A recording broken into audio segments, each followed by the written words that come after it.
good, not the result you wanted. How'd you see that one tonight? Yeah, we just didn't come out and compete, from the start. I mean, they outscored us, I believe, every single quarter, if I'm not mistaken. We just didn't come out to compete. It's, been the same thing. I feel like I'm just repeating myself over and over for the first 13, 14 games. We just didn't compete. Defensively, what do you need to see from the boys? Because I think three of the last 4 games have been losses, all conceding 100 points or over. What do you need to see different on that defensive end? They got to compete. You'll never get anywhere in life unless if you're just going to let people walk all over you. It doesn't matter what you do in life. So if we're not going to compete, it's going to be the same result over and over. So you got to be able to compete. You got to be able to battle. That's just the way life goes. It doesn't matter what you do, what profession you're in. If you're just going to take a back seat, you will always be second. And there's only 2 teams that are playing in the basketball game, and that's why we've lost. Is it getting to the point where you look to change things up significantly, or from your end, like how do you go about sort of putting the boys in a position where they can sort of change things up? Yeah, I'll go back and think about it, just see what I'm doing individually. As a coach, am I putting the players in position to succeed? And then just look at everything, whether it's lineups, rotations, what we're doing on both ends of the floor. But at the end of the day, for me, we're scoring enough points. You can't. This is not football. It's not baseball. You got to play both ends. You don't score. You got to sprint back. You got to get stopped. So we're only playing one end of the floor right now. It's not going to get it done. Jordi, it felt like that third quarter was significant in terms of the momentum of the game. What was the chatter out there when Mitch Creek starts sort of pulling the strings for the Phoenix? Well, he's not someone you want to get going. We probably spoke about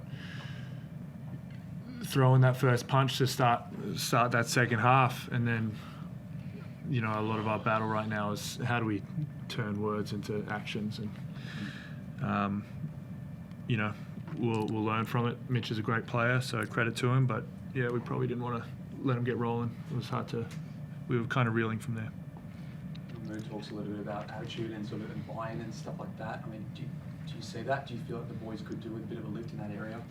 Yeah, you can always grow. So we've got a great group, and we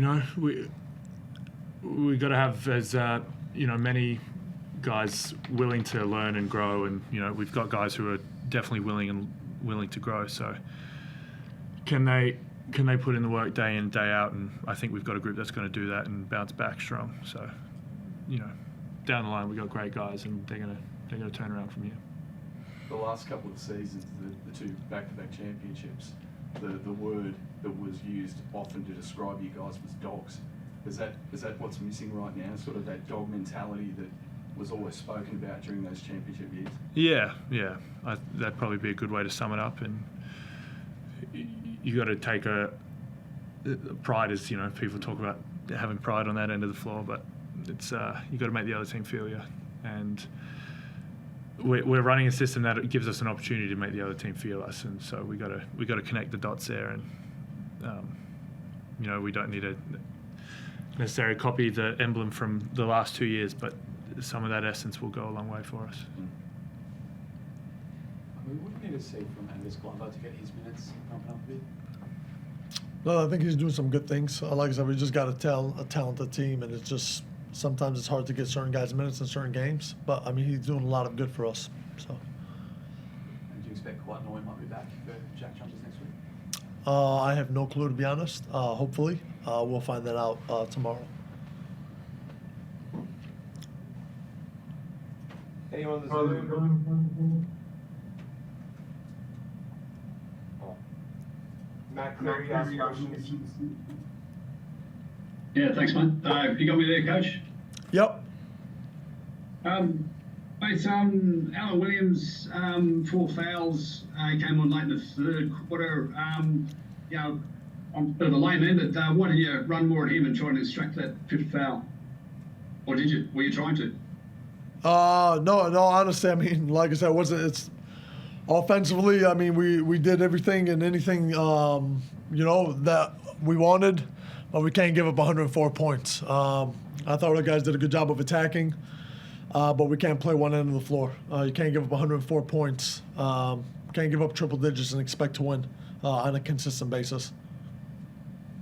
But like Williams is on 4 fouls, but is that not a tactic to try and draw him out and make him have 5 fouls and get him out of the game? Was that not something you went? Yeah, we think about it. But at the end, when you're scoring, you're scoring. We just have to be able to get stops. It wasn't what he was doing. It's just our recognition and ability to be physical consistently throughout. That can be an adjustment. That can be something that we could have done. I'm worried about the 40 minutes. Even if we would have won tonight's game doing that, we still are not doing enough to be where we want to be. Jordi, same question, mate. Going at that guy who's having a great game. Obviously, Creaky was as well, but Williams on 4 fouls would seem a tactic to get him out of the game. Yeah, it can sometimes be easier said than done getting a guy's 5th foul. There's some game awareness from all the parties involved to try and keep guys on the floor. And, Alan's a great player in our league. If you just kind of bog down your offense trying to go one-on-one with a guy over and over, it's probably going to hurt you or more than you'd think. So, maybe we could have a bit more recognition and try and exploit those 4 fouls. But, yeah, we're just trying to do us on that end of the floor. It was, we were scoring enough, and you don't want to bog it down by trying to go at one guy. Okay, thanks, guys. Cheers.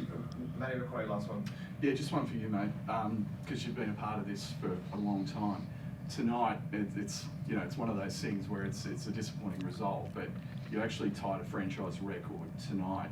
9 straight crowds of 10K plus hasn't been done since 1992. Yeah, right. What does that mean? And as I said, you've been a part of all of those games. So what does that mean to you personally as far as the support that the Sydney public has been generating really for the last probably 2 or 3 years now? Yeah, it's been amazing, and you see those games in the 90s, and you would have felt the energy in the room, and it wasn't always like that in the aftermath of those days. So to see it kind of grow, and even since I've been here, to see how much it's grown has been amazing, and we really feel the love and we feel the energy that the crowd have been bringing us. And this isn't the result we wanted, but we've been playing really well at home, and that's a credit to the people who are coming out on their Sunday afternoon and giving us some love. So we really appreciate it, and we'll see these guys on Christmas. That's it. You guys are good. Appreciate you guys. Thank you.